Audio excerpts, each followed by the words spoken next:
যে নারী পর্দা করে নাই সে নারী একলা জাহান্নামে যাবে না। আল্লাহ যখন কাউরে ধরবে তুমি বেপর্দা করেছো তোমাকে জাহান্নাম দিয়ে গেলাম, উনি দাঁড়িয়ে থাকবে। আল্লাহ বলে আমি বিচার করেছি, এরপরও তুমি জাহান্নামে যাচ্ছ না কেন?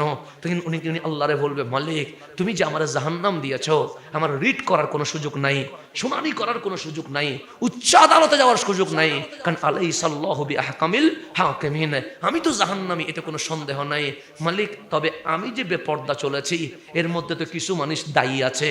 তখন আল্লাহ বলবে কে? এক নম্বরে আমার বাবা, তিনি আমার অভিভাবক। হ্যাঁ আমি কথা শুনি নাই, উনি চাইলে তো আমাকে শাসন করতে পারতেন, উনি যদি আমাকে জোর করতেন আমি তো পর্দা করতাম, কিন্তু আমার বাবা, আমি উনার সামনে যখন উলঙ্গ হেঁটে যাচ্ছি, বেপর্দা হেঁটে যাচ্ছি, উনি আমাকে কিছুই বলে নাই। তা আমি যদি জাহান্নামে যাই আমার বাবারে কেন ছেড়ে দিবেন? আমার বাবারেও জাহান্নামে নিতে হবে। আল্লাহ বলে কথা তো ঠিক বলছো, তুমি যে বেপর্দা চলেছো তোমার বাবা কোথায় ছিল? বাবারেও জাহান্নামের স্লিপ ধরাইয়া দিয়ে দিবে। এখন ওই নারী আবার বলবে মালিক শুধু আমি বাবারে নিয়ে যাব না, আমারও তো আমার মাও চাইলে শাসন করতে পারতেন, কিন্তু আমার মা আমারে কখনো পর্দার বিধান শিখাই নাই। মালিক আমারও যখন জাহান্নামে দিচ্ছ আমার মাটারও সাথে দিয়ে দাও। আল্লাহ বলে কথা তো ঠিক বলেছো, তোমার মাও তো তোমাকে শাসন করতে পারতো, এখন বাবাও জাহান্নামে মাও জাহান্নামে। আল্লাহ বলে তিনজন জাহান্নামে চলে যাও। নারী বলবে মালিক শুধু আমরা তিনজন যাব কেন? আমার বড় ভাইটাও তো ছিল, উনি চাইলে আমারে শাসন করতে পারতেন, কিন্তু জীবনে কখনো আমাকে পর্দার জন্য তাগিদ দেয় নাই, শাসন করে নাই। তো আমি আমার মা বাবা কেন যাব? আমার বড় ভাইটারও দিয়ে দাও। আল্লাহ বলে কথা তো ঠিক, তোমার বড় ভাইরও জাহান্নাম দিয়ে দিলাম, এখন যাও জাহান্নামে। ওই নারী আবার দাঁড়িয়ে থাকবে মালিক আমার মারে তো দিলা, আমার বাবারও দিলা, আমার ভাইরেও দিলা, আরেকজনরে দিতে হবে। সে কে? আমি যখন আমার স্বামীর ঘরে গিয়েছিলাম, আমার স্বামী তো আমার দায়িত্বে ছিল, কই কোনোদিন আমাকে শাসন করে নাই। আমি তো ওনার সামনে মার্কেটে গিয়েছিলাম বেপর্দা হয়ে, আমাকে কখনো বলে নাই পর্দা করতে হবে, তা আমি কেন একলা জাহান্নামে যাব? স্বামীর তো দিয়ে দাও। এক নারী বেপর্দার কারণে জাহান্নামে যাচ্ছে কথা ঠিক, কিন্তু সাথে বাবারে নিয়ে যাচ্ছে, মারে নিয়ে যাচ্ছে, বড় ভাইরে নিয়ে যাচ্ছে, স্বামীরে নিয়ে যাচ্ছে। একজন জাহান্নামে যাওয়ার সময় সাথে চারজনকে জাহান্নামে নিয়ে যাচ্ছে। এখন আপনার বোন যদি বেপর্দায় চলে আপনি জাহান্নামে যাবেন, আপনার মেয়ে যদি বেপর্দায় চলে আপনি জাহান্নামে যাবেন, আপনার স্ত্রী যদি বেপর্দায় চলে ওই স্ত্রীর অপরাধে আপনি কোথায় চলে যাচ্ছেন? জাহান্নামে চলে যাচ্ছেন। সেজন্য আমার রাসূল বলছেন আমি গিয়ে দেখছি নারী জান্নাতে যাওয়া সহজ, কিন্তু আফসোসের বিষয় হচ্ছে আমি নবী জাহান্নামে গিয়ে পুরুষের চেয়ে নারী বেশি দেখেছি। নারী জান্নাতে যাওয়া কি সহজ জিনিসটা এখন কোথায় চলে গেছে? জাহান্নামে চলে গেছে। তো সহজ নারী জান্নাতে যাওয়া, কিন্তু আমার রাসূল দেখতেছে জাহান্নামে যাইয়া পুরুষের চেয়ে নারী গিয়ে গেছে। কেন? দুইটা কারণে। এক, নারী বেশি সমালোচনা করে, নিন্দা করে, গীবত করে, পাশের বাড়ির গীবত করবে, বড় বাবির গীবত করবে, অমুকের বউয়ের গীবত করবে। এই অভ্যাস আমাদের গ্রামে গ্রামে আসে না নাই? 3-4 জন একসাথে বসলে অন্যের সমালোচনা, এটা আসে না নাই? আছে। তো রাসূল যেটা বলছে মিথ্যা বলছে? মিথ্যা বলে নাই। এক, তারা গীবত করবে, সমালোচনা করবে। দুই, বেপর্দা করবে। এই দুইটা অপরাধের কারণে আমি নবী জাহান্নামে যাইয়া দেখি পুরুষের চেয়ে নারীর সংখ্যা কি হয়ে গেছে? বেশি হয়ে গেছে। তো আল্লাহ কোরআনের মধ্যে আমাদেরকে জানান দিচ্ছে সূরা নূরের মধ্যে কুল্লিল মুমিনিন, হাবিব আমার মুমিন বান্দারে বলেন। সেজন্য আপনি বলেন নারীর পর্দা, আমি বললাম নারীরও পর্দা আছে, পুরুষেরও পর্দা আছে। তো আল্লাহ সূরা নূরের 30 নম্বর আয়াতে বলছে কুল, হাবিব আপনি বলেন লিল মুমিনিন, মুমিন পুরুষকে বলেন ইয়াকুদ্দু মিন আবসারিহিম, তারা যেন তাদের চোখকে হেফাজত করে, অবনত করে, ইয়াকুদ্দু নিচে চালায়। আপনার সামনে যদি কোনো উলঙ্গ মেয়েও হেঁটে যায়, বেপর্দা মেয়েও হেঁটে যায়, আল্লাহ বলছেন ইয়াকুদ্দু মিন আবসারিহিম, বান্দা তুমি তার দিকে তাকাইও না, তোমার চোখকে তুমি অবনত করে দাও, নিচের দিকে করে দাও। কেন? তুমি যদি না তাকাও দেখবা অধিকাংশ নারী পর্দা করা শুরু করে দিবে। তাহলে ইয়াগুদ্দু মিন আবসারিহিম, আমাদের চোখ উপরে থাকবে না, কোথায় থাকবে? ওয়াইয়াহফাজু ফুরুজাহুম, আমাদের লজ্জাস্থান কি করতে হবে? হেফাজত করতে হবে। যালিকা আসকালাহুম, আল্লাহ বলেন এটাই তোমাদের জন্য আসকা, এটাই তোমাদের জন্য পবিত্রতা, এটাই তোমাদের জন্য সবচেয়ে বেশি কি মধুরতা। ইন্নাল্লাহ খাবীরুম বিমা ইয়াসনাউন, আমরা কি করি না করি সবগুলো কে জানে? জানে কি জানে না?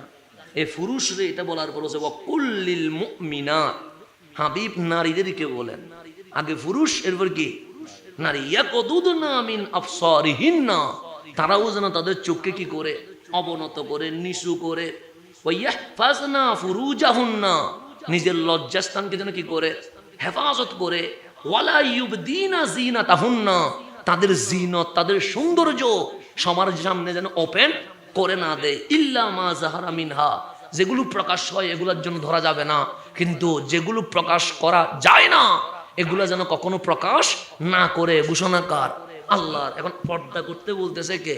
আল্লাহ। পর্দা করতে বলতেছে কে? রসুল পাক। এরপর আল্লাহ কি বলতেছে জানেন সূরা আহজাবের মধ্যে? আচ্ছা, পর্দা কার জন্য? মুমিনের জন্য। হিন্দুরে কি আল্লাহ পর্দা করতে বলছে? বৌদ্ধরে বলছে? নাস্তিকরে বলছে? বলে নাই। এখন আপনি যে মুসলমান হইছেন, আল্লাহ কি কোনো জোর করছে আপনারে? ভয় দেখাইছে? জাহান্নাম নিয়ে আসছে? কোনো জোর করছে? করে নাই। যেমন মাহফিলে আসছেন, কেউ কি জোর করে আসছে না ইচ্ছা করে আসছেন? ইচ্ছা করে না আসলে কেউ কাফের বলবে, মুশরিক বলবে? এখন আপনার কাছে পর্দা ভালো লাগে না, আপনার কাছে সিনেমা ভালো লাগে, নাটক ভালো লাগে, নামাজ ভালো লাগে না। আল্লাহ বলেন, হাবিব মা কানা লি মুমিনিন ওয়ালা মুমিনাতিন, আগে জিজ্ঞেস করেন সে মুমিন কেন হইছে। কারণ আল্লাহর হাবিব আমাদেরকে জিজ্ঞেস করছে, হে বান্দা মুমিন কেন হইছো? আমরা বললাম ডরেও হয় নাই, লুবেও হয় নাই, আমরা ঈমান আনছি একমাত্র আল্লাহ এবং রাসূলকে ভালোবেসে। কথা ঠিক না? এই মাহফিলে আসছেন কারে ভালোবাসে? আল্লাহ এবং রাসূলকে ভালোবেসে। নামাজ পড়েন কাকে ভালোবাসে?